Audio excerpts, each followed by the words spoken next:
Good morning to class 9 students.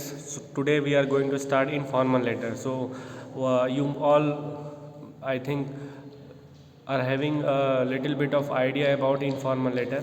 So what are informal letters? So informal letter is a non-official letter that we usually use to write to our friends, family or relative. So any letter in which uh, we are dealing with our friends, family or relatives, that letter will come under informal letter. It is a non-official letter.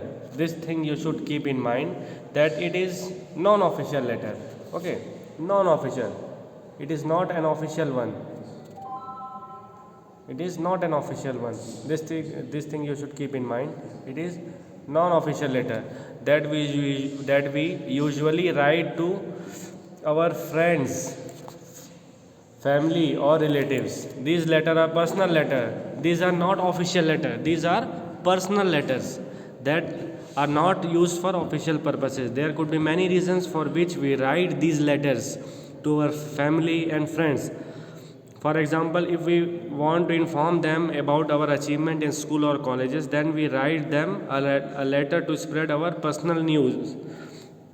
Okay, when you are writing a letter to your parents, for example, to your mother, to your father, to your friend, or to your uh, to anyone who to anyone, okay, then that letter will come under informal letter.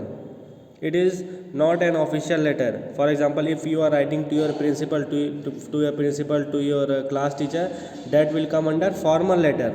But in informal letter, the letter is supposed to be written to friends, family or relatives. And for what we are writing those letters? To tell them about something personal. For example, if you want to inform your friend that you have secured first rank in your class, then you will write a letter to your friend. You will write a letter to your father, to your mother, to your any cousin. So that those letter will come under informal letter. Since the letter is informal, the salutation is usually given by dear, okay, or any dear the name of friend or uncle or aunt, dear mother, dear father. Okay, we have to use dear friend, dear Arun, dear Ram. Such thing we use for salutation. And for informal letter, for formal letter, for example, if you are writing a letter to your class teacher, then you write respected sir. So that will come under formal letter. But here we are dealing with informal letter. So in informal letter we write salutation, the word dear. Please keep this in mind. Unlike formal letters, you don't have to mention subject for informal letter. In formal letter, we write subject. For example, if you are writing a letter to your principal for getting one day leave, then you write subject, application for one day leave. But in informal letter, we do not write any subject. But the address of the sender and receivers has to be mentioned necessarily. We have to mention your the one who is writing the letter, that is your address, and also the address of the receiver. So here is the format of informal letter. First, the sender's address is there, the person who is writing the letter. For example, if you are writing a letter to your parent, then your address will be here. Then you have to write the date, then dear, the name of the person. Here you will write dear Arun or dear Papa. Okay, then body of the letter, then you have to write body of the letter. Then then generally we write 3 paragraphs. First you will ask how that person is. For example, if you are writing a letter to your parent, then you will write how are you Papa, how are you Mama. Okay, or for example, if you are writing a letter to your friend, then you will write how are you Arun. Then in second para you will write for what purpose you have written the letter. For example, you have written letter to congratulate him for getting first rank in the class, then you have to write that thing in the second para. And in the last para you will write the conclusion. Okay, in conclusion what you are going to write, that will be related to the second para. that to all those things. Then at last, yours lovingly, or your friend, your loving friend, your loving son. So such thing will have to write. Then name of the sender, and your name will be here. So here is one sample of informal letter. Okay, let's have a brief discussion about the topics of informal letter in general. For example, inviting a friend for ceremony for a birthday. For example, you are going to celebrate your birthday, and you will write a letter to your friend asking him to attend your birthday. That will come under informal letter. Calling a friend for a trip or a holiday.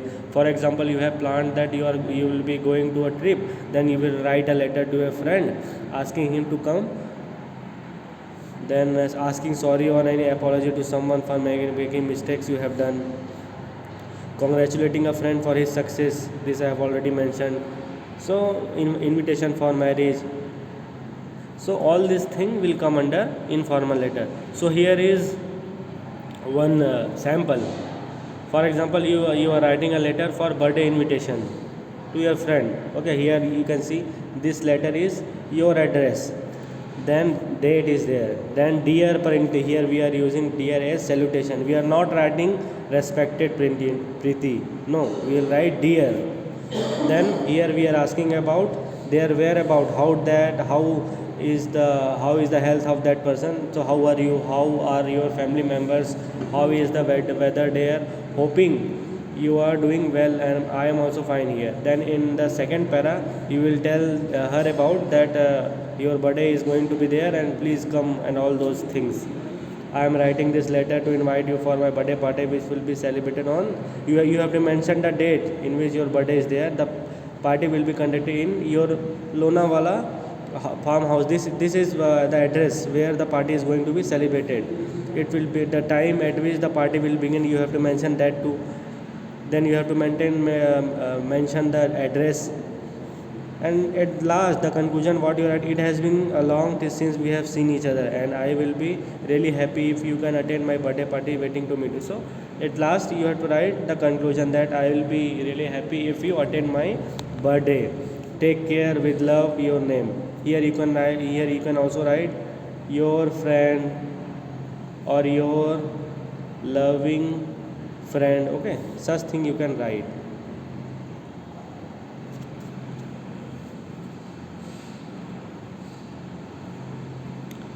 I hope you have understood what are informal letter. So let me explain you these things in Hindi. Also, if some of you are not understanding complete English, so I am trying to make you understand also. So informal letter. So informal letter क्या होता है? Informal letter एक type का letter होता है जो कि official नहीं होता है, ठीक है। जैसे कि अगर आप लेटर लिख रहे हैं अपने किसी दोस्त को, अपने मम्मी को, अपने पापा को, या फिर अपने कोई चचेरे भाई या मौसेरे भाई को अगर आप लिख रहे हो, तो वो उस टाइप का जो लेटर है, जो हम पत्र लिखते हैं, उसे हम लोग इनफॉर्मल लेटर कहते हैं। लेकिन अगर आप लेटर लिख रहे हैं अपने प्रिंसिपल को, अपने क्लास टीचर को, तो वो सारे फॉर्मल लेटर में आते हैं। ऑफिशियल लेटर को फॉर्मल लेटर कहते हैं। इनफॉर्मल लेटर मतलब जो लेटर आप अपने फैमिली या फिर रिलेटिव्स को लिख रहे हैं, वो सारे इनफॉर्मल लेटर में आते हैं। तो इनफॉर्मल लेटर हम लोग कर रहे हैं। तो इनफॉर्मल लेटर में क्या क्या होता है? इनफॉर्मल लेटर का सबसे इंपॉर्टेंट पॉइंट ये है कि वो लेटर हम लोग अपने फ्रेंड्स, फैमिली या रिलेटिव्स को लिखते हैं। अपने दोस्तों को, परिवार वालों को लेटर जो भी लिखा जाता है उसे इनफॉर्मल लेटर कहते हैं। ये लेटर जो है एक पर्सनल लेटर होता है, पर्सनल चीज़ें होती हैं इसमें। सो ये सब चीज़ होता है, ठीक है। और उसमें जो हम लोग सैल्यूटेशन लिखते हैं, जैसे हम लोग फॉर्मल लेटर हम लोग लिखते हैं रिस्पेक्टेड सर, है ना, ये सब हम लोग लिखते हैं फॉर्मल लेटर में। तो जो प्रिंसिपल के लिए लिखेंगे या क्लास टीचर लिखेंगे, उसमें हम लोग रिस्पेक्टेड सर ये सब लिखते हैं। लेकिन हम अगर लेटर लिख रहे हैं इनफॉर्मल लेटर, तो इनफॉर्मल लेटर जो अपने फ्रेंड्स को लिखते हैं। तो इसलिए फ्रेंड्स में हम लोग लिखेंगे, जैसे हिंदी में अगर आपको याद हो तो हम प्रिय मित्र लिखते हैं, तो इसमें इंग्लिश में प्रिय की जगह हम क्या लिखते हैं? डियर फ्रेंड लिखते हैं, ठीक है। इनफॉर्मल लेटर में हम लोग डियर फ्रेंड ये सब लिखा जाता है। जो सैल्यूटेशन होता है उसमें हम डियर वर्ड यूज़ करते हैं जनरली।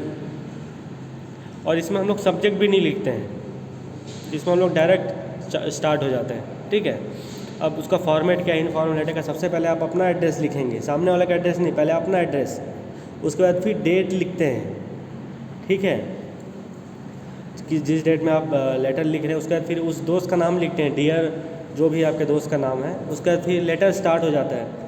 फिर हम लोग लेटर में जनरली 3 पैराग्राफ लिखते हैं। पहला पैराग्राफ हम क्या लिखते हैं, उनसे पूछते हैं कि आप कैसे हैं, आपका हाल चाल कैसा है, ये सब चीज़ें, उनके परिवार के बारे में क्या पूछते हैं कि आपके मम्मी पापा कैसे हैं, ये सारी चीज़ें लिखते हैं। और सेकंड पैरा में हम क्या लिखते हैं कि हम लोग लेटर एक्चुअली किस चीज़ के लिखा गया, वो लेटर लिखने का मुख्य कारण क्या है, वो सब हम लोग सेकंड पैरा में लिखते हैं। और थर्ड पैरा में हम कंक्लूजन पार्ट लिखते हैं कि जैसे कि अगर आप लेटर लिख रहे हैं अपने दोस्त को कि आप बर्थडे पार्टी देने वाले हैं, तो आप उनको बोलेंगे कि यार आखिरी पैरा में आप लिखोगे उम्मीद करता हूँ कि आप बर्थडे में आएंगे, आप ये सब लिखेंगे थर्ड पैरा में, कंक्लूजन में लिखेंगे। और लास्ट में आप लिखेंगे योर्स लविंगली या फिर योर लविंग फ्रेंड, है ना, आपका प्रिय मित्र, ऐसे कर हम लिखते हैं ना। और लास्ट में अपना नाम लिखेंगे। इसमें कभी कभी कई जगह आप पाओगे कि आपको अपना एड्रेस लिखने के लिए भी बोला जाता है, तो आप अपना एड्रेस यहाँ पे लिख भी सकते हैं, अपने नाम के नीचे अपना एड्रेस लिख सकते हैं। नहीं लिखेंगे तो भी चलेगा, ठीक है। बट सबसे इम्पॉर्टेंट है आप यहाँ पे अपने आप ये डेट के बाद अपने दोस्त का एड्रेस भी लिख सकते हैं, वो लेकिन उतना इम्पॉर्टेंट नहीं है। आपको याद रखना है कि सबसे पहले आप अपना एड्रेस लिखेंगे, डेट लिखेंगे, फिर डियर फ्रेंड, फिर आप अपना जो लेटर है वो स्टार्ट कर सकते हैं, लास्ट में अपना नाम लिखेंगे, इतना सफिशिएंट होता है। लेकिन कुछ बुक्स में आप पाएंगे कि आप अपने दोस्त का लेटर, अपने दोस्त का एड्रेस भी लिखने के लिए आपको बोल देते हैं, ठीक है। वो लिखेंगे तो भी चलेगा, नहीं लिखें तो भी उतना प्रॉब्लम नहीं है। लेकिन जनरली जो ज़्यादातर बुक में आप पाएंगे वो यही है कि आपको अपना एड्रेस लिखना है, डेट लिखना है और डियर करके फिर आप अपना लेटर स्टार्ट कर दीजिए, लास्ट में योर लविंग फ्रेंड और फिर अपना नाम लिख दीजिए। अभी इनफॉर्मल लेटर में क्या क्या आते हैं जनरली, जैसे कि आप अपने दोस्त को बर्थडे पार्टी बुला रहे हो, या फिर आप एक हॉलीडे ट्रिप प्लान किया है आपने, उसके बारे में दोस्त को बता रहे हैं, तो वो भी इसी में आएगा। या फिर आप किसी को लेटर लिख रहे हैं फॉर सीकिंग अपॉलॉजी, ओके, आपने कुछ गलती कर दी है, उसके लिए अपने आप दोस्त को या फिर मम्मी पापा को लेटर लिख रहे हैं, वो सब इनफॉर्मल लेटर्स में आएंगे। अपने दोस्त के किसी अचीवमेंट के लिए आप लेटर लिख रहे हैं, वो भी इनफॉर्मल में आएगा। कोई शादी का इन्विटेशन है, वो भी इनफॉर्मल लेटर में आएगा, ठीक है। अगर आप शादी के इन्विटेशन के लिए एक लेटर लिख रहे हैं तो वो भी इनफॉर्मल लेटर में आएगा, ठीक है। या फिर किसी की डेथ हो गई है, उसके लिए अगर आप लेटर लिख रहे हैं तो वो भी इनफॉर्मल लेटर में आएगा। जैसे ये देखिए एक सैम्पल है इनफॉर्मल लेटर का। जैसे स्टार्टिंग में देखो ये लेटर है एक बर्थडे इनविटेशन के लिए, तो जो स्टार्टिंग का एड्रेस है ना, ये लेटर जो लिख रहा है उसका एड्रेस है, सेंडर्स एड्रेस। उसके बाद फिर डेट लिखा गया है, फिर डियर परिणीति करके। फिर ये फर्स्ट पैराग्राफ में आप देखिए यहाँ पे उनका हाल चाल पूछा गया है, हाउ आर यू, कैसी हो तुम, है ना, how are your family members, how is the weather there, how you are doing well, I am also fine. So ये स्टार्टिंग में आप उनका हाल चाल पूछे। सेकंड पैरा में आप बता रहे हैं कि आपने लेटर एक्चुअली किस लिए लिखा है, ठीक है। तो इसमें देखो बताया है कि I am writing this letter to invite you for my birthday party which will be celebrated on 30 June. 30 तारीख को मेरा बर्थडे है ना। The party will be conducted in my this farm house, ये फार्म हाउस का नाम लिखा हुआ है। It will begin at 6 PM, तो 6 बजे बर्थडे पार्टी स्टार्ट होगी। ये सारी चीज़ें आपको सेकंड पैरा में लिखना है, और ये एड्रेस भी आप बता दिए, ठीक है। और थर्ड में आप क्या लिखेंगे कि it has been since long, बहुत दिन हो गए हम लोग मिले नहीं हैं, है ना। And I will be really happy if you attend my birthday party. इसमें आप बोलोगे कि मैं बहुत खुशी होगी अगर आप मेरे बर्थडे में आएंगे, ठीक है। लास्ट में आप टेक केयर लिखोगे, है ना, कि अपना ख्याल रखें, और विद लव अपना नाम लिख दिया आप, ठीक है। सो ये इस तरीके से आप लिखा जाता है इनफॉर्मल लेटर। ये बहुत इंपॉर्टेंट है, बहुत चांसेस हैं कि आपको ये एग्ज़ाम्स में पूछा जाता है, ठीक है।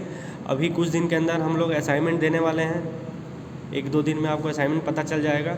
तो बहुत चांसेस है कि असाइनमेंट में ये चीज़ आए, तो प्लीज़ आप इसको वीडियो को 2-3 बार देखिए। अगर आपको नहीं समझ में आता है तो 2-3 बार देखिए, अच्छे से समझ लीजिए। अगर फिर भी नहीं समझ में आता है तो व्हाट्सएप ग्रुप में अपना जो भी प्रॉब्लम है वो लिखिए, मैं आपके डाउट्स क्लियर करूँगा, ठीक है। अब चलते हैं नेक्स्ट टॉपिक की तरफ। अगला टॉपिक है एक्रोनिम। एक्रोनिम आपको पता होगा, एक्रोनिम किसे कहते हैं? A word such as NATO, radar, laser formed from initial letters और letters of each successive parts और major parts of compound term. So जैसे कुछ भी ये क्या है, एक एब्रीविएशन होता है एक टाइप का।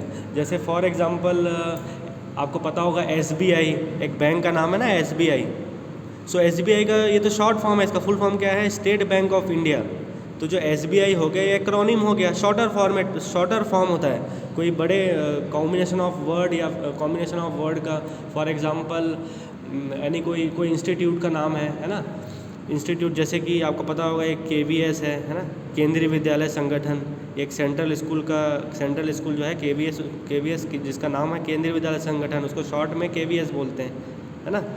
सो बहुत सारी चीज़ें हैं जैसे कि SBI हो गया, KVS हो गया, नेटो हो गया, है ना, रेडार हो गया। ये कुछ साइंटिफिक एब्रीविएशन है, एक्रोनिम है ना, ये एक्रोनिम है, ठीक है, इसको एक्रोनिम कहते हैं। जैसे कि यूनिसेफ है ना, यूनिसेफ क्या है, United Nations International Children's Emergency Fund, ये हो गया यूनिसेफ का full form. POTUS, President of the United States, तो ये क्या हो गया, ये इसका एक्रोनिम हो गया, प्रेसिडेंट ऑफ यूनाइटेड स्टेट्स का। VIP आप पता होगा, VIP बोलते हैं ना, VIP आ गए हैं, ये VIP क्या है, VIP का फुल फॉर्म क्या होता है, वेरी इंपॉर्टेंट पर्सन, ओके। सो ये सारी चीज़ें जो शॉर्ट फॉर्म होती है ना, वही है, उन्हीं को ये एक्रोनिम भी कहा जाता है। सो ये एक्रोनिम बहुत इंपॉर्टेंट है, एग्ज़ाम में पूछा जाता है। जैसे आपको पूछा जा सकता है कि आप जनरली इसमें आप देखिए जो आपका बुक है ना, वो इंग्लिश टेक्स्ट बुक है, उसमें काफ़ी सारे दिए हुए हैं एक्रोनिम, उसको आप ढूंढिए और उसको कोशिश करिए कि आप याद कर सकें। ये सारी चीज़ें को एग्ज़ाम्स में पूछा जाता है, कुछ भी चीज़ का आपको पूछ सकते हैं, तो आप प्लीज़ ध्यान रखिए, ठीक है। उम्मीद करता हूँ आपको वीडियो सब पसंद आया होगा, ठीक है। So I hope you all have understood this lecture. If you have any doubts, please do write in the WhatsApp group. I will clear your doubts. Watch the video once or twice for better understanding. Thank you.